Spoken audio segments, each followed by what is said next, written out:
Hello and welcome back to another video. I'm so glad you decided to click on this video today.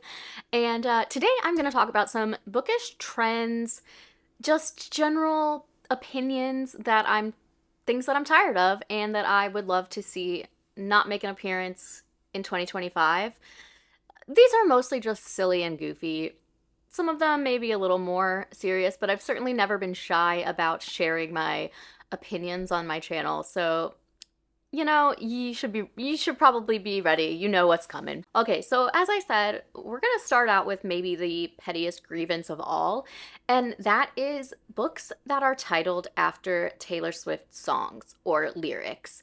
And while I don't have a problem with this in that there's like something wrong with doing that, I'm just like, stop monopolizing on her words. Especially when I'm just like, you could have named this anything, and this is what you went with because you want to sell books using her name. Because you know people are going to buy a book that has her lyrics in the title because they're going to just get like good feelings from that. Some examples here we have. And like, obviously, I know that some of these are just phrases, so I certainly am not going to count those or anything, but never ever getting back together. Call it what you want. How You Get the Girl. All Too Well. Champagne Problems. Don't Want You Like a Best Friend. Enchanted to Meet You. This Is Me Trying. Say You'll Remember Me. 'Tis the Damn Season. That's just a sampling of these book titles. And again, it's kind of different because I'm like, sure, whatever sells a book, by all means use it to your advantage, but it also just feels so cheap to take a lyric from probably the most famous and most well-loved artist of this generation, if not all time, and use her lyrics to sell books that have nothing to do with like anything to do with her songs or lyrics or her.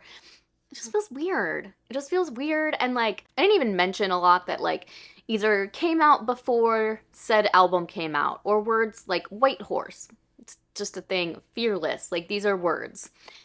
But like entire phrases, I don't know. I just don't like it. And I said this was going to be petty, so we're just going to leave it at that. And I delivered on my pettiness. Okay, my next one is one that I've like debated putting in here because they don't personally like have that big of an impact on my life and my reading. But this is my video, and I said I was being petty, so here we go. Special editions of everything. You don't need that many copies of the same book. And I understand that like special editions are really cool, and if you're a collector and you have the space and money to have those, great. I love that for you. But they just seem so greedy on the part of the publisher. I know they're trying to make money, but it's just like, wouldn't our resources be better spent on publishing more books and different authors and experimenting with, putting out more marketing for different books? And like, I just feel like it's crazy to spend so much money and energy and time putting out different editions of the same like 15 books. And again, this doesn't really affect me much because this generally seems to happen in like the fantasy genre a lot more. And that's not really something I read. And like, I've definitely been like a sucker for the occasion where a book that I really love comes out in another edition. But it's like, I feel like it's every book. Like, I feel like every fantasy book that I hear about that's popular gets like multiple special editions. Some people do get like very obsessed with owning every single copy. And it's just excessive and kind of unhealthy at a point. The next one I feel like I've mentioned before, and it's not like a publishing trend, but telling people not to write negative reviews. 100% do not tag an author, do not tell an author, don't tag a publisher. If you write a review of a book that you got for free from a publisher and you're required to tag them, by all means.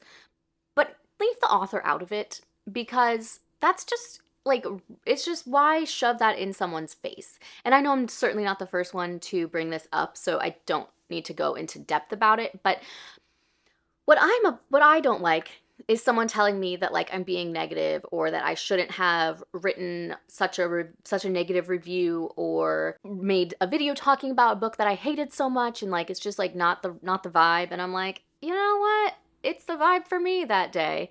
And I'm not gonna generally write a review just absolutely bashing a book. And if I do, it's gonna be like with the knowledge that like, okay guys, listen, I really didn't like this and I'm gonna go in hard on stupid stuff. So like you're gonna get that from the vibe of the review. But I mean, I don't usually just hate a book without a reason. And so I feel like it's fair to explain those things to people. If there's someone who's like opinions on books I generally really agree with, and then I see that they really loved a book that I didn't like, or they really didn't like a book that I loved, I'm like, okay, I can modify my expectations when I'm getting recommendations from this person. I also just think like not everyone is gonna like every book. There's always gonna be someone who doesn't like your favorite book, and that's okay. Like, we're allowed to share our opinions. That's what this platform is for.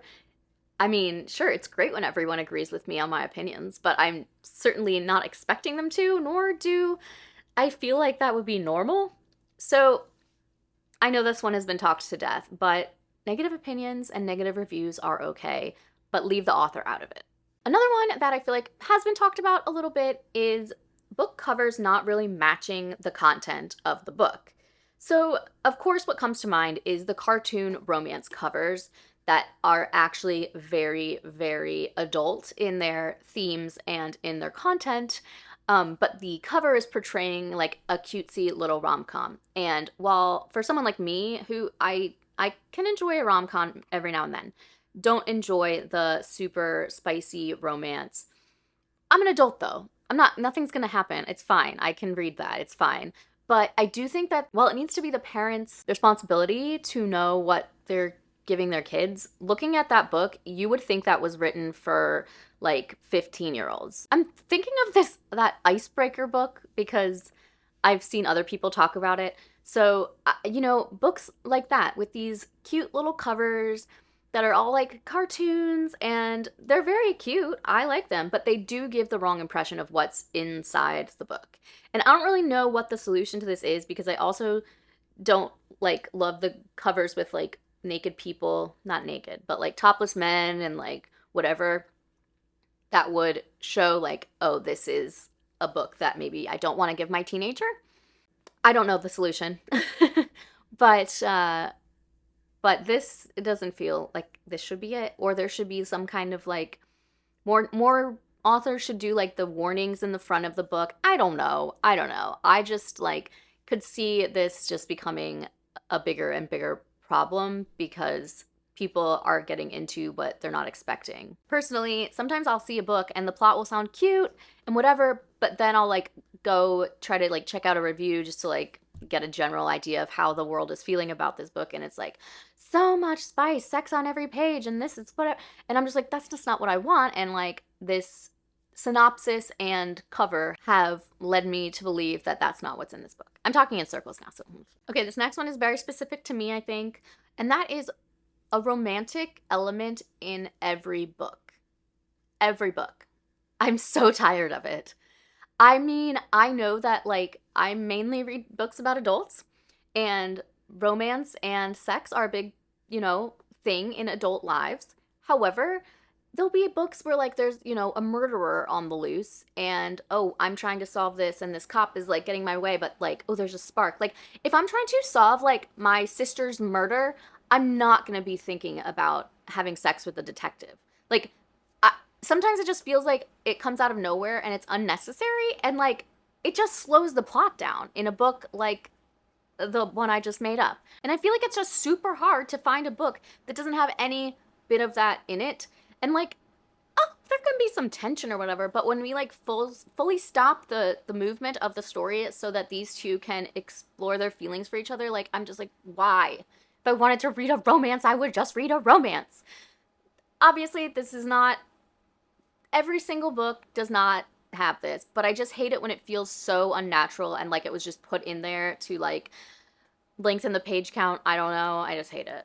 I do feel like it sounds like I'm just like coming after romance books, and I'm really not meaning to. I feel like I just have a few of the issues that stand out in my mind relate closely to that as a genre. So I'm sorry. I don't mean to like be attacking romance, because I really don't have any. Read what you want to read. Like I read romance every now and then. So it's not like whatever.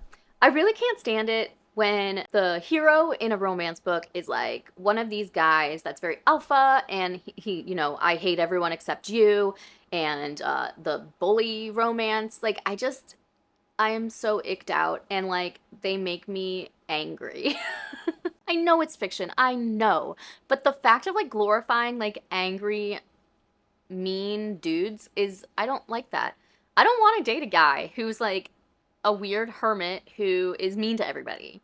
I want like a nice, cute guy that's upbeat and like really friendly, and I mean, luckily that is the man that I married. But I just don't, I mean, maybe it's personal, I guess, that like I just don't see the appeal of that. But like if someone doesn't like anyone they meet and doesn't really have like a lot of friends, like that's not someone who I'm like, I must know more. I'm like, why are you like this?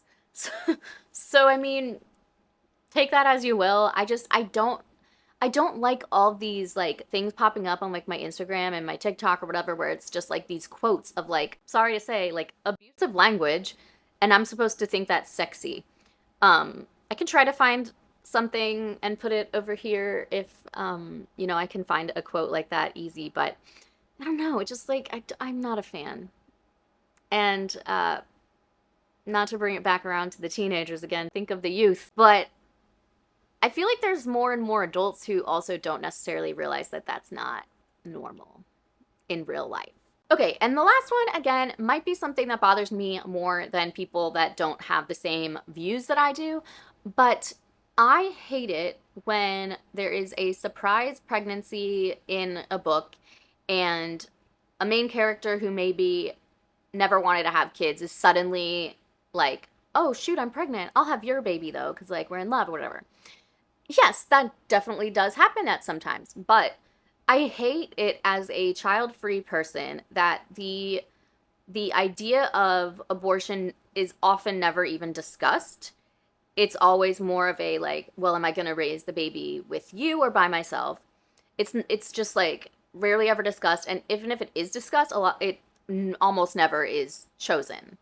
And to me, having it just feels like you're basically saying that like, well, everyone wants to have a baby once they find the right person.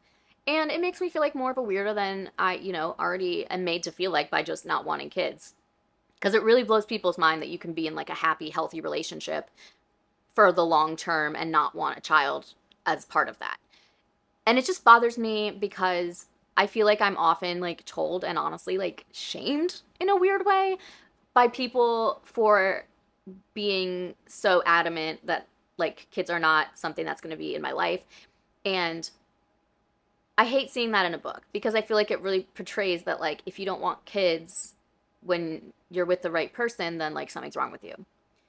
I just wish it would at least be viewed as an option a little bit more. And I know people have their own opinions on abortion or whatever, but like even so, just because you're like with someone that you love doesn't mean you want to have a baby with them or anyone at all, because that's a lot to take on, and some people just aren't interested in doing that. So okay, that's enough.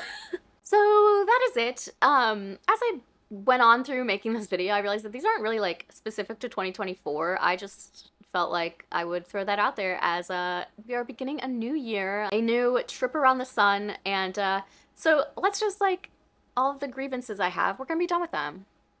Sick of those things.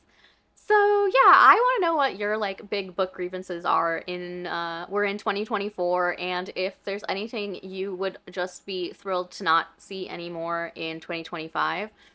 If you actually love any of these things that I mentioned, please let me know. I would love to have a little discussion about them. As I said, this was all just for fun. None of this is serious. So yeah, I hope you enjoyed this video. If you did, give it a thumbs up. If you haven't subscribed, I would love it if you would, and I'll see you in the next one. Bye!